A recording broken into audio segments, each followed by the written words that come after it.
This is one of those stories that South African horse racing will treasure for many, many years to come. It is the story of a horse called Pointing North, who has an owner called William Nsele, amongst others. Gregory Les Blanc is indeed the catalyst. But the odds of owning a horse that wins a Grade 1 race in its fourth start are something in the vicinity of 500,000 to 1. This is such a story. And this is such a horse. Robbie Sage, one of the chief competitors from Cape Town, along with First Honour, sporting the colours of the South African flag, field event from the Mike Bass yard. But when was it that Pointing North was deemed to be Group 1 material? I think the second win, that's when Robbie started thinking of sending the horse down for the Cape Guineas. And then, if you remember very well, he said everything will depend on the draw. If you get a good draw, definitely we are in the Guineas. It very seldom happens that you come to Cape Town and you get a nice tailwind blowing and everybody's going to the outside, and you've got Pierre Stradum, who's equally comfortable racing from the front or from behind, but he rode an absolutely copybook race. Well, Andrew, I must say, when it comes to Pierre, he's a master. He's a master of pace. He knows his judgment he's got an excellent judgment when it comes to the pacing and the racing and all that. As long as the horse is well trained, it's fit, and Stradum will do his best. Well, the confidence levels that were displayed by Robbie Sage, I remember coming up the escalator and looking at him, and he'd said that the horse had travelled very well, that he'd eaten up.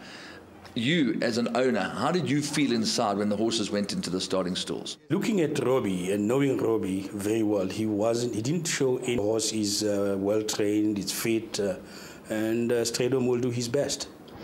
Well, the confidence levels that were displayed by Robbie Sage, I remember coming up the escalator and looking at him, and he'd said that the horse had travelled very well, that he'd eaten up. You, as an owner, how did you feel inside when the horses went into the starting stalls? Looking at Robbie and knowing Robbie very well, he didn't show any sign of nervousness. You could see he was relaxed, and the confidence was there. In fact, could see he was oozing with confidence. When the horse went down to the starting stalls, and the way it was striding, I looked at it. I looked at Hilton. I said, Hilton, this is our day. 1,600 meters. Gates are open. They're sent on their way. Alvaro's just tucking in behind them. Field Event responded quickly. He's one of the early leaders. Field Event now being passed by Pointing North, is off to set the pace too. First Honour's right there in the thick of things. Robbie Sage is on the far side. He's going up handy too.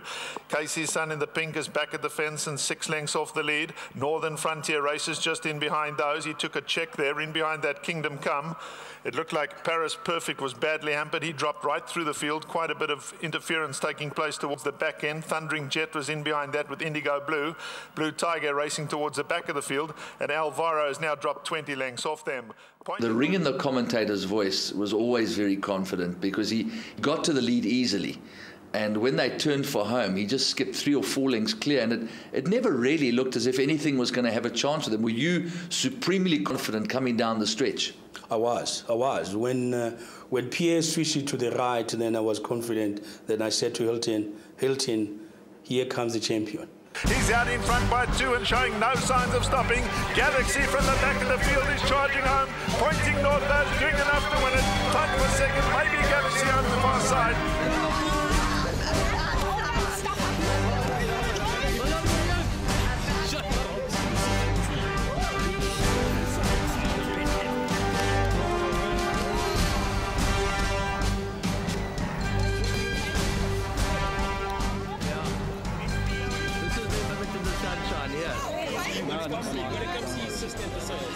This is an exceptional, extraordinary, I don't know, out of this world. It's something wonderful out of this world.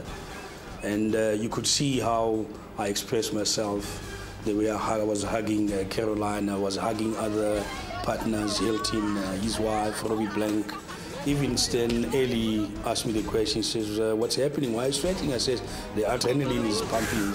I was using the word pumping, I said, it's pumping. And he looked at me, he laughed. Now, You've only had 4 steps in the life of this horse. Where to from here? What are your expectations? Look, I must say, Andrew, being a novice, I'll be guided by Greg Plank, and he'll be the one to tell us. Well, obviously, we will have some offers from overseas, and if they are very lucrative offers, I don't think we will shy away from them. I think we will take them. And if they are not there, together with Greg and Larry Netstad and the other guys, I think then we'll go for bigger races, for Grade 1 races. And maybe we might go for July, who knows? It depends on the trainer and the horse. If things are okay, we'll go for these big ones. Why not?